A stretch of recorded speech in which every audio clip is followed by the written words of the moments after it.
आगे बढ़ेंगे। भोपाल में पीडब्ल्यूडी कर्मचारी को पुलिस ने बहू की शिकायत पर ऐशबाग थाने बुलाया था, जिसके बाद से शख्स पत्नी और बेटे के साथ पहुंचा, लेकिन यहां पे आरोपी की तबीयत अचानक से बिगड़ गई। आरोपी की पत्नी ने एसआई से अस्पताल ले जाने की इजाजत ली, लेकिन एसआई ने अनुमति नहीं दी, बल्कि इसके बदले में यहाँ पे बदसलूकी की, साथ ही धमकी भी देते हुए कहा कि वो ड्रामा कर रहा है। इसके बाद आरोपी बेसुध होकर गिर पड़ा, जिससे आनंद फानंद में हमीदिया अस्पताल में पहुंचाया गया, जहां पे डॉक्टर्स ने आरोपी को मृत घोषित किया। जिसके बाद से परिजनों ने थाने का घेराव किया, तो वहीं प्रशासन ने थाने के अंदर मौत के मामले में मजिस्ट्रेट जांच के आदेश दिए हैं। 3 डॉक्टर्स का पैनल आरोपी का पोस्टमार्टम करेगा। तो हमारे हस्बैंड की तबीयत वहाँ भी बिगड़ने लगी। हमारे हस्बैंड ने किया कि हम बाहर जाके बैठने, मुझे थोड़ी घबराहट टाइप की हो रही है। कहला चल कोई बाहर नहीं जाएगा तू, कहला तुझे तो थाने में ले जाके डंडे लगाऊंगा अभी। मैंने कहा कि भैया ऐसा मत क्या, उनकी तबीयत खराब है। तो वो थोड़े हाथ पैर करने लगे थे, तो वो कह रही है नाटक कर रहा है। मैंने कहा भैया ले जाऊंगा मैं हॉस्पिटल। कह रही है नहीं कोई हॉस्पिटल नहीं जाएंगे, उन्होंने हॉस्पिटल ले जाने ही नहीं दिया। अगर वो ले जाते तो अभी जिंदा होते हो। वो वहीं कर रहे हाथ पैर होगा, रास्ते में इंतकाल हो गया, लेकिन उन्होंने ले जाने नहीं दिया। वो उन्हीं की सुन दिया थे लड़की वालों। हम उसको लड़की को तो हम नहीं रखेंगे हाथ से, और उस पुलिस वाले को सस्पेंड करवाओ, उसको सस्पेंड करवा। मेरे अच्छे खास से आदमी की न कोई बीमार न कुछ, वो एकदम इतनी टेंशन में हुए कि उनको अटैक पड़ गया। मेरे बच्चों का क्या होएगा, मेरी लड़की का क्या होएगा। इसमें घटना के समय के सीसीटीवी फुटेज पूरे देखे गए हैं।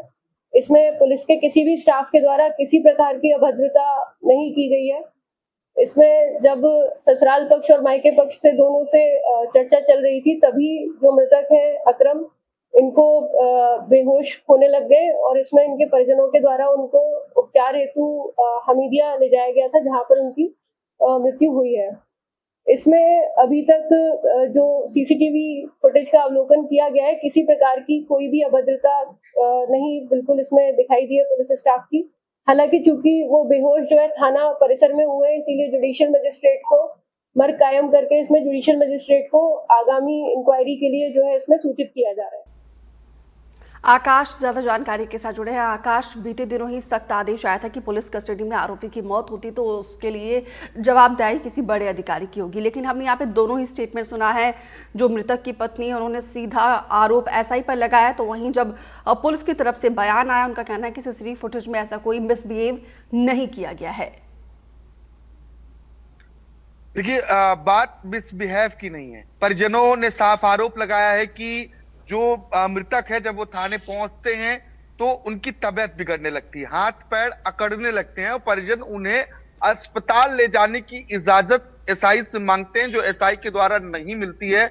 अगर उससे समय पर अस्पताल ले जाया जाता तो संभवतः उसकी जान बच सकती थी, लेकिन परिजनों का आरोप यही है कि उन्हें अस्पताल नहीं जाने दिया गया। जब हालत बहुत ज्यादा बिगड़ी, इसके बाद वो अस्पताल लेकर पहुंचते हैं, जहां डॉक्टर ने उन्हें मृत घोषित कर दिया। दरअसल पूरा मामला दहेज प्रताड़ना से जुड़ा हुआ है और कल देर रात लड़की पक्ष के शिकायत के आधार पर जो लड़के पक्ष के लोग हैं उन्हें थाने में बुलाया गया था और उसी दौरान ये पूरा घटनाक्रम हुआ और परिजनों ने साफ कहा है कि एसआई की लापरवाही की वजह से उनके परिवार के एक व्यक्ति की जान गई है। हालांकि इस पूरे मामले में हमने डीसीपी जोन 1 प्रियंका शुक्ला को सुना। प्रियंका शुक्ला ये कह रही कि सीसीटीवी फुटेज के आधार पर यह साफ है कि किसी भी तरीके की अभद्रता या मारपीट परिजनों के साथ थाने में नहीं की गई है, पुलिस कर्मियों द्वारा कोई इस तरीके का कृत्य नहीं किया गया। लेकिन ये जो पूरी घटना हुई है वो घटना थाने के भीतर की है, इस वजह से मजिस्ट्रियल जांच के आदेश दिए गए हैं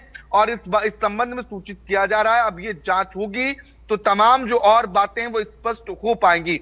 हालांकि हिरासत में मौत नहीं कही जाएगी, क्योंकि पुलिस ने पूछताछ के लिए इन्हें बुलाया था, इन्हें हिरासत में लिया नहीं गया था और ना ही इनकी गिरफ्तारी हुई थी। तो वो दो अलग अलग बातें जो हैं इस पूरे घटनाक्रम से सामने नजर आती हैं। हालांकि ये देखना होगा कि मजिस्ट्रियल जांच के बाद क्या कुछ स्पष्ट हो पाता है। और ये भी एक तरीके की लापरवाही है कि अगर कोई पीड़ित या आरोपी थाने में पहुंचता है और उससे समय पर इलाज ना कराने दिया जाए तो ये भी एक गंभीर लापरवाही की श्रेणी में ही देखा जाना चाहिए। परिजन भी इसी बात की मांग कर रहे हैं। तो क्योंकि यहाँ पे पोस्टमार्टम के लिए भी कहा गया कि 3 डॉक्टर्स का पैनल जो है पोस्टमार्टम करेगा, कब तक पोस्टमार्टम रिपोर्ट आएगी? देखिए, पोस्टमार्टम क्योंकि रात में नहीं होता, संभवतः आज सुबह पोस्टमार्टम की प्रक्रिया जो है शुरू होगी। इसके बाद दोपहर या शाम तक शॉर्ट पीएम रिपोर्ट आने की संभावनाएं रहेंगी। इसके बाद पूरी पोस्टमार्टम की रिपोर्ट भी जल्द ही आ जाएगी, जिसके आधार पर यह स्पष्ट होगा कि उसकी मौत कैसे हुई है, क्या हार्ट अटैक से मौत हुई है या कोई और अन्य कारण रहे हैं। चलिए, शुक्रिया बहुत बहुत विस्तार से जानकारी देने के लिए।